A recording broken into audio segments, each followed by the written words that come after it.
Hi everybody, we're coming into winter now, so I'm back up on the motor railway.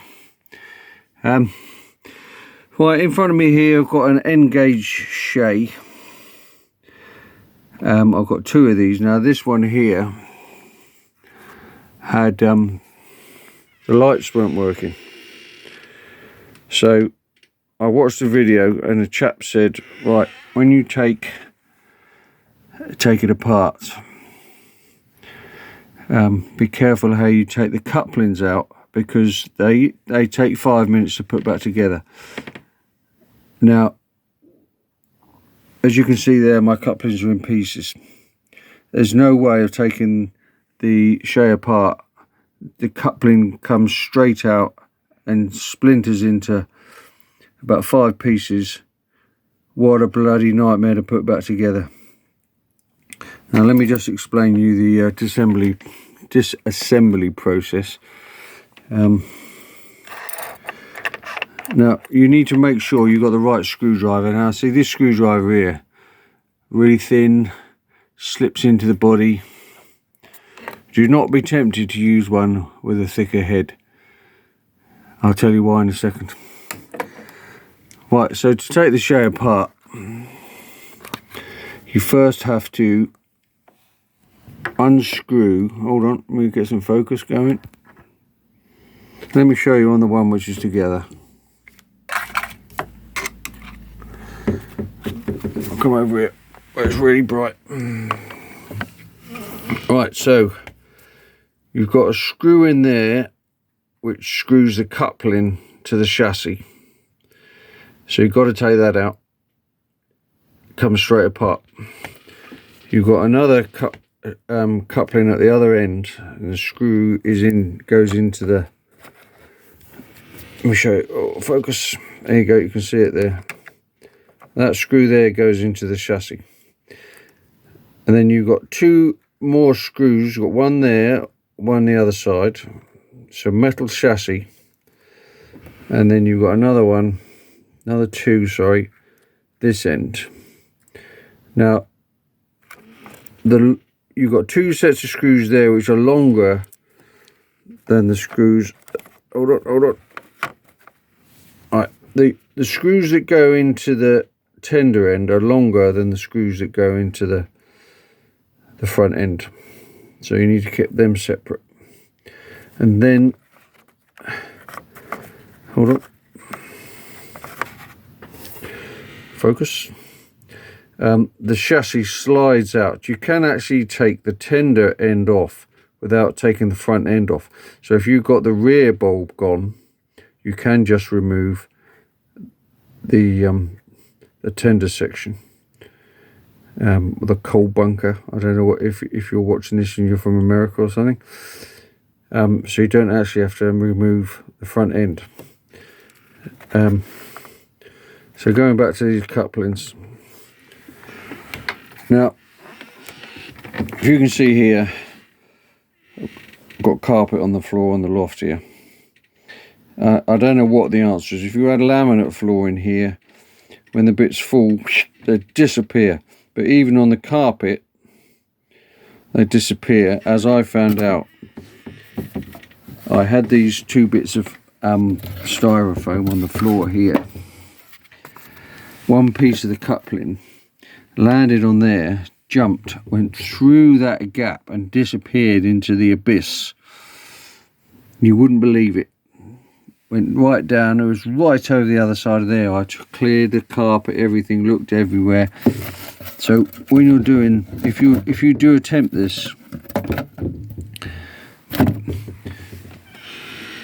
blocking, I got this here, so any bits fall, they drop just down here and they fall into this area in my feet here. Because if you look at these pieces here, that little spring there is minute. It's so light, even falling on the carpet, I couldn't find it because it was standing on a piece of hair. So if you do decide to take one of these things apart, focus, you've got a small recess in there that spring has to sit in, and then the coupling itself, which is what the pain in the arse is, because it's in two pieces. You've got to get that pointy end into the end of the spring. If you can see on that one there's a wrong and the right way up to have these. They've got a flat edge, so those two crosses sit, the two faces sit together. So I found the only way of doing it, because I did get it together once and get it on the engine, but when I put the engine back together, when I'd soldered the joint of the light together, the light was in the wrong position. It wouldn't shine out the back of the engine, so I had to take it off again. So the only way I found of doing it, now my fingers are like massive big fat bars of chocolate. You get that spring, drop it in that recess, and then pick that up with your tweezers, and then hold that, put your thumb over the top of that, your finger underneath, slide one piece of the coupling in. So you separate the two pieces of coupling, slide one end in, so it's got to go into the spring, and hold on a second, those two, see the hammerhead section there, they've got to locate, you've got one either side's got to locate in there, and then this section here which hangs down is the sort of the other side of the coupling. You have to slide that in, and then get that, slide that under your finger while you're still holding that spring down. And then once you get, if you're lucky enough to get the both points in there and both of the sides of the hammerhead into that side of the coupling, you've then got to fit the top section. It shows how small it is. That is just a hair there, cat hair. You've got to fit the top section in, and then get it the right way up in the engine. So once you get that all together, then get your tweezers and grasp it over the two flats, turn it over, slot it into the focus there. You've got to slot it in there, in that slot, and get the screw in. So the best way to do that is, as you can see, I haven't achieved it a second time yet. It's virtually impossible. I think I was lucky the first time.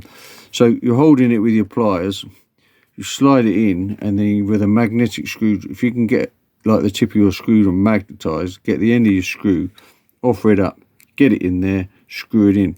But back to the subject of having the right screwdriver, I couldn't quite see, because I'm partially bloody blind because I've passed 50. I didn't think I'd had this screwdriver located properly in there, so I pushed down a little bit too hard. Subsequently, if you can see that coupling there, split the plastic. So I'm going to glue that back together in a second and leave it overnight and come back and have another go tomorrow, because my hands are cramping up so bad trying to get this back together.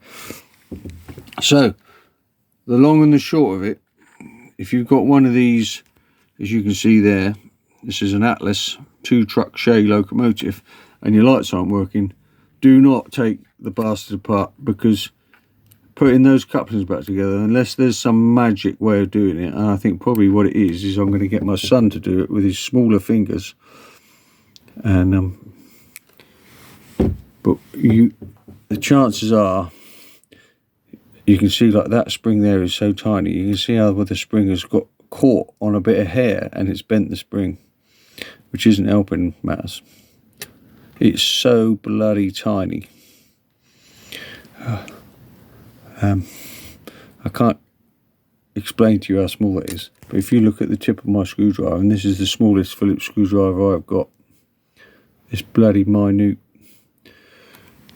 So fixing your lights in your shay, it ain't worth it. Don't try this at home.